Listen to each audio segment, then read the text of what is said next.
Hello friends, हमारे YouTube channel अड्डा 2020 में आपका स्वागत है। तो आज हम लोग पढ़ेंगे प्राचीन भारत का इतिहास।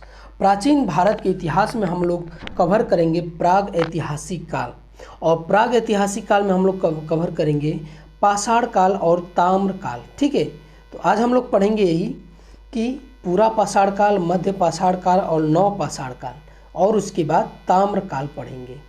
और इसके अगले वीडियो में हम लोग पढ़ेंगे हड़प्पा या सिंधु सभ्यता। ठीक है, ये पढ़ेंगे। लेकिन आज हम लोग पढ़ेंगे पूरा पाषाण काल, मध्य पाषाण काल, नव पाषाण काल और ताम्र काल के बारे में। पूरे एक एक पॉइंट हम लोग इसमें कवर करेंगे। तो आइए हम लोग स्टार्ट करते हैं अब। तो पहले जानते हैं कि पहले हम लोग देखते हैं पहला पॉइंट कि इतिहास अतीत में घटित घटनाओं का विवरण है। अतीत का अध्ययन इतिहास कहलाता है। ठीक है, तो इतिहास क्या होता है? तो इतिहास होता है कि अतीत में घटित घटनाओं का विवरण होता है, और अतीत का अध्ययन ही इतिहास कहलाता है। ठीक है, और इतिहास के जनक कौन है? तो इतिहास के जनक जो है हेरोडोटस बोले जाते हैं। ठीक है, हेरोडोटस को कहा जाता है इतिहास का जनक कहा जाता है। जो इतिहास है ये 3 भागों में विभाजित किया गया है। ठीक है, ये इतिहास को 3 भागों में विभाजित किया गया है। पहला है कि प्राग ऐतिहासिक काल। ठीक है, पहला प्राग ऐतिहासिक काल, दूसरा आद्य ऐतिहासिक काल, और तीसरा जो है ऐतिहासिक काल।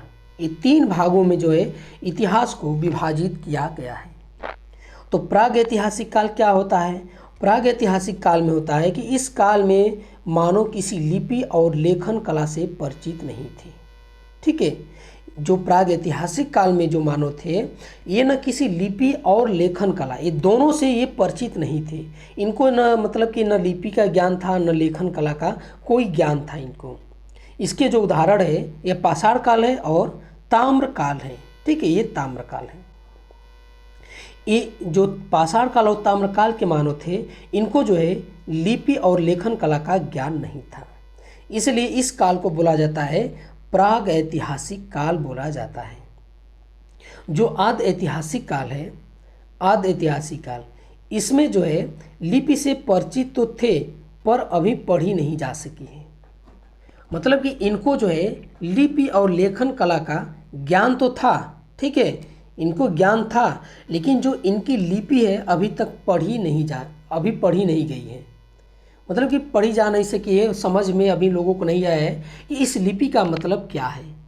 जो हड़प्पा और जो इसके उदाहरण हैं हड़प्पा और सिंधु सभ्यता। जो हड़प्पा और सिंधु सभ्यता से जो मोहरे और जो लिपि सब प्राप्त हुई है अभी उनको पढ़ा नहीं जा सका है। तो ये है आद्य ऐतिहासिक का कि इनके समय के जो मानव थे ये तो लिपि और लेखन कला से परिचित है, लेकिन इनकी लिपि को भी नहीं पढ़ा जा सका है। और तीसरा है ऐतिहासिक काल। तीसरा है ऐतिहासिक काल। ऐतिहासिक काल में क्या है कि मानो किसी न किसी लिपि से परिचित था और वह पढ़ी भी जा सकी है। मतलब कि जो ऐतिहासिक काल में जो घटनाएं सब घटी है, जो ऐतिहासिक काल के मानव थे, जो ऐतिहासिक काल के मानव थे, इनके द्वारा जो है लिपि, ये लोग थे ये लिपि से परिचित थे, और ये जो है इनकी लिपि पढ़ी भी जा सकी है। इनके उदाहरण क्या है? प्राचीन भारत, मध्यकालीन भारत और आधुनिक भारत। तो इस समय के जो मानव है इनके ये जो है लिपि से परिचित है। ठीक है, और इनके द्वारा जो लिखी गई है या लिपि जो इनकी है वो पढ़ी जा चुकी है।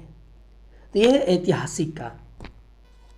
ठीक है, अब हम लोग देखते हैं कि प्राग ऐतिहासिक काल के बारे में हम लोग को पढ़ना है आज है। ठीक है, प्राग ऐतिहासिक काल, जो प्राग ऐतिहासिक काल है इनको 2 भागों में डिवाइड किया गया है। प्राग ऐतिहासिक काल, और प्राग ऐतिहासिक काल के मानव को न लिपि का ज्ञान था न लेखन कला का।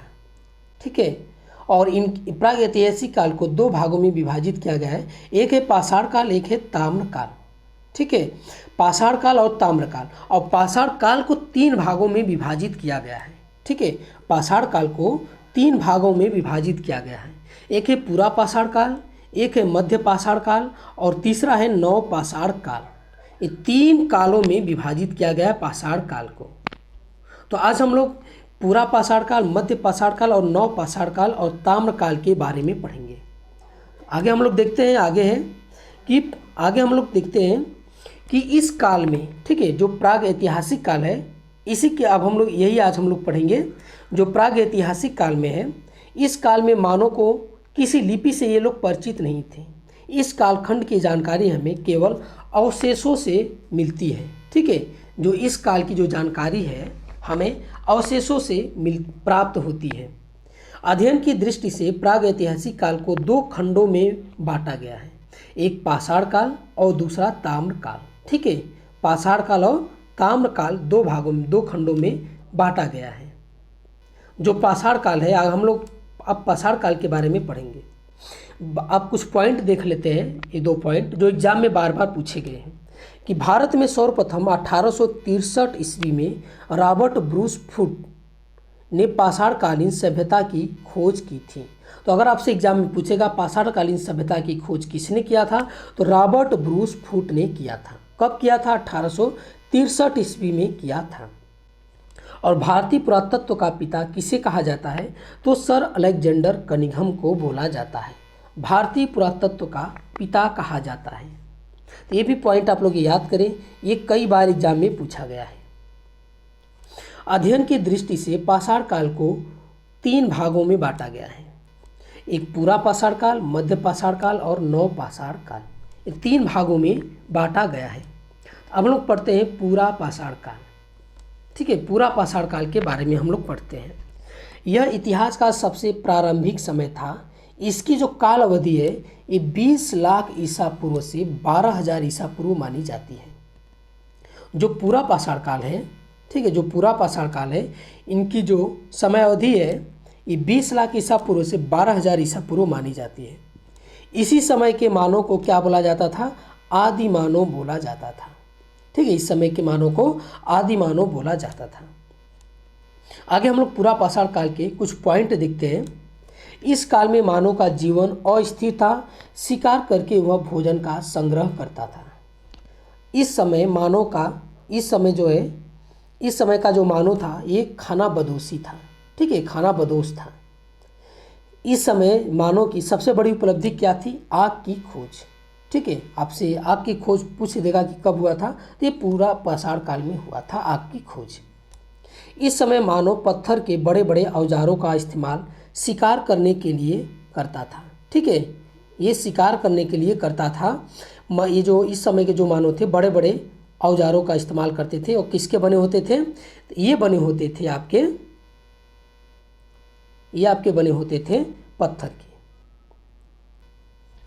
और इसी काल में मनुष्य ने सर्वप्रथम चित्रकारी करना प्रारंभ किया था। जो भीमबेटका की गुफाओं का जो चित्रकला है ये देखने को मिलता है, ये इसी समय के यानी पूरा पाषाण काल के मानव के समय का ये वो चित्रकला है। ठीक है, ये वहाँ पे मिलता है देखने को। अब आगे हम लोग देखते हैं मध्य पाषाण काल। ठीक है, तो जो मध्य पाषाण काल है यह काल जो है पूरा पाषाण काल और नव पाषाण काल के बीच का संक्रमण काल था। इसकी जो काल अवधि थी 12,000 ईसा पूर्व से 10,000 ईसा पूर्व मानी जाती है। जो मध्य पाषाण काल का जो समय अवधि है 12,000 ईसा पूर्व से 10,000 ईसा पूर्व मानी जाती है। आगे हम देखते हैं मध्य पाषाण काल से कि जो है कुछ महत्वपूर्ण पॉइंट देखते हैं। इस काल के मानव ने पशुपालन करना आरंभ किया था। ठीक है, जो इस काल के मानव है ये पशुपालन पूछ देगा आपसे एग्जाम में कि पशुपालन करना कब मानव ने कब प्रारंभ किया था, तो ये मध्य काल में जो है ये आपका स्टार्ट किए थे। इसी समय के जो मानव थे छोटे और नुकीले हथियारों का प्रयोग करना शुरू कर दिया था। इन्हीं जो छोटे और नुकीले हथियार होते थे इन हथियारों को क्या बोला जाता है? माइक्रोलिथ बोला जाता है। एग्जाम में कई बार पूछा गया है कि माइक्रोलिथ क्या है, ऐसे करके क्वेश्चन पूछा गया है कि ऑप्शन में दे देता है कि छोटे और नुकीले हथियार जो पत्थर के बने होते हैं उसी को माइक्रोलिथ बोला जाता है। और मनुष्य द्वारा पाला गया सबसे पहला जानवर कौन था? तो ये कुत्ता था। ठीक है, कौन जानवर था? ये कुत्ता था। सबसे पहले मनुष्य द्वारा पाला गया मध्य पाषाण काल में जो पाला गया था। तो मध्य पाषाण काल के कुछ कौन पॉइंट है? ये तीनों पॉइंट अहम है। पशुपालन और सबसे पहले कुत्ता इन्होंने पाला था, और जो नुकीले और छोटे और नुकीले हथियार होते थे पत्थर के, तो ये आपके माइक्रोलिथ कहलाते थे। अब आगे हम लोग देखते हैं कि नव पाषाण काल के बारे में।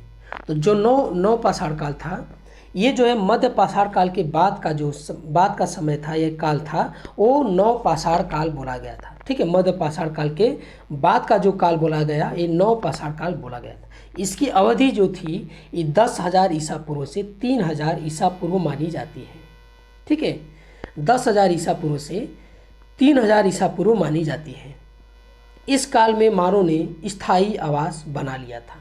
तो मानव जो स्थायी आवास बनाकर रहना स्टार्ट किया था कब, तो आपसे पूछ देगा, तो ये नव पाषाण काल में। और इस समय मनुष्य ने कृषि करना प्रारंभ कर दिया था और साथ में विधिवत पशुपालन भी शुरू कर दिया था। ठीक है, और पहिए की खोज भी जो है मनुष्य ने इसी काल में किया था। तो ये आपका तीनों है महत्वपूर्ण पॉइंट है कि स्थायी आवास बनाकर रहना मानव कब प्रारंभ किया था, तो नव पाषाण काल में। कृषि करना कब प्रारंभ किया था, तो ये आपका नव पाषाण काल में। और पहिए की जो खोज किया था नव पाषाण काल में किया था। ठीक है, अब हम आगे देखते हैं ताम्र पाषाण काल। ताम्र पाषाण काल क्यों बोला जाता है इसको, क्योंकि इसी काल में जो है तांबे की खोज की गई थी, इसलिए इसको ताम्र पाषाण काल बोला जाता है। नव पाषाण काल के आखिरी समय में ही ताम्र पाषाण कालीन की शुरुआत हुई थी और इस समय मानव ने तांबे की खोज कर ली थी। ठीक है, इसीलिए इसको बोला जाता है ताम्र पाषाण काल। इस काल में मनुष्य ने पत्थरों के साथ तांबे के उपकरण का भी जो उपयोग करना शुरू कर दिया था। तो ये आपका ये पॉइंट है, दोनों पॉइंट अहम है, याद कर लीजिए। अब आगे हम लोग देखते हैं कुछ महत्वपूर्ण तथ्य देखते हैं कि सबसे पहले मनुष्य ने कौन सा पालतू जानवर पाला था, तो ये आपका कुत्ता पाला था। ठीक है, कुत्ते को जो है पाला था सबसे पहले। और सबसे पहले मनुष्य ने कौन सी धातु खोजी थी, तो ये आपका तांबा खोजी थी। ठीक है, तांबे की सबसे पहले किस धातु की खोज की, तो तांबे की। और सबसे पहले मनुष्य ने जौ और गेहूं की खेती की थी। ठीक है, जौ और गेहूं की खेती जो है ये किया था सबसे पहले मनुष्य ने। अब आगे हम लोग देखते हैं कि मेहरगढ़ जो बलूचिस्तान में है, मनुष्य ने पहली कृषि, ठीक है, पहली कृषि की जो साक्ष्य मिला था ये मेहरगढ़ से मिला था आपका।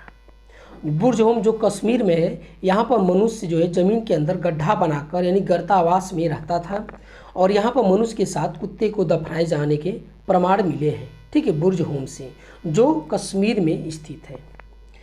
कोल्डी हवा जो उत्तर प्रदेश में है, सबसे पहले जो है चावल के प्रमाण यहीं पे मिले थे कोल्डी हवा में। ठीक है, कोल्डी हवा में जो है उत्तर प्रदेश के सबसे पहले चावल के प्रमाण मिले थे। अब आगे देखते हैं भीमबेटका जो मध्य प्रदेश में है। ठीक है, भीमबेटका जो मध्य प्रदेश में है, भीमबेटका की गुफाओं में मनुष्य द्वारा बनाए गए सबसे पहले शैल चित्रों का प्रमाण मिला है। ठीक है, ये भी पॉइंट आपको याद कर लीजिए। अब आगे हम लोग क्या करेंगे, जो प्रीवियस ईयर एग्जाम में इससे संबंधित जो क्वेश्चन पूछे गए हैं अब हम लोग उनको सॉल्व करेंगे।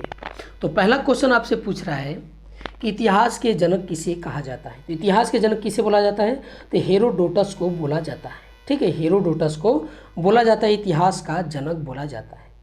भारतीय पुरातत्व का पिता किसे कहा जाता है, तो भारतीय पुरातत्व का पिता किसे बोला जाता है, अलेक्जेंडर कनिंघम को बोला जाता है। ठीक है, अलेक्जेंडर कनिंघम को बोला जाता है, भारतीय पुरातत्व का पिता बोला जाता है।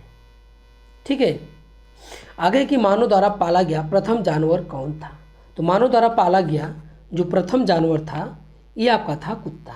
ठीक है, ये कुत्ता था। अगला क्वेश्चन है कि किस काल को माइक्रोलिथ कहा जाता है, तो किस काल को बोला जाता है, माइक्रोलिथ काल। तो ये मध्य पाषाण काल को बोला जाता है। मध्य पाषाण काल में ही पत्थरों के नुकीले और जो छोटे हथियार होते थे ये बनाए गए थे, उन्हीं को जो है माइक्रोलिथ बोला जाता है। तो ये मध्य पाषाण काल में किया गया था। अगला क्वेश्चन है कि निम्नलिखित में से किस कालखंड में मानव ने सर्वाधिक जीवन बिताया, तो किस कालखंड में बिताया था, तो ये पूरा पाषाण काल में सबसे अधिक जो है जीवन बिताया था इसी पूरा पाषाण काल में। मानव द्वारा खोजी गई सबसे पहली धातु कौन थी, तो सबसे पहली धातु कौन थी, तो ये आपकी थी तांबा। ठीक है, कौन थी, तांबा थी आपकी पहली धातु। सबसे पहले कृषि के प्रमाण कहाँ पर देखने को मिले थे, तो सबसे पहले जो कृषि के प्रमाण मिले थे आपके मेहरगढ़ से मिले थे और चावल के साक्ष्य जो है कोल्डी हवा से मिला था। और मनुष्यों के साथ कुत्ते दफनाने का जो साक्ष्य मिला था आपका बुर्ज होम से मिला था। ठीक है, सबसे पहले चावल के साक्ष्य कहाँ देखने को मिले थे? तो आपके कोल्डी हवा से मिले थे। आग का आविष्कार किस काल में हुआ था? तो आग का जो आविष्कार हुआ था ये आपका हुआ था पूरा पाषाण काल में। ठीक है, पूरा पाषाण काल में हुआ था और ये पूरा पाषाण काल मानव की सबसे बड़ी खोज थी। पहिए का आविष्कार किस काल में हुआ था? तो पहिए का आविष्कार किस काल में हुआ था? तो नवपाषाण काल में हुआ था पहिए का आविष्कार। कहाँ पर मानव गड्ढे खोदकर निवास करता था? तो ये साक्ष्य कहाँ मिला है? तो ये आपका बुर्जहोम में मिला है।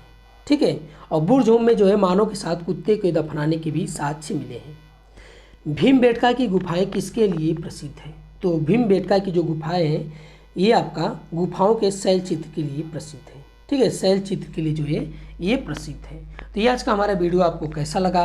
अच्छा लगा तो हमारे चैनल को सब्सक्राइब कीजिए और अधिक से अधिक शेयर कीजिए। देखने के लिए बहुत बहुत धन्यवाद।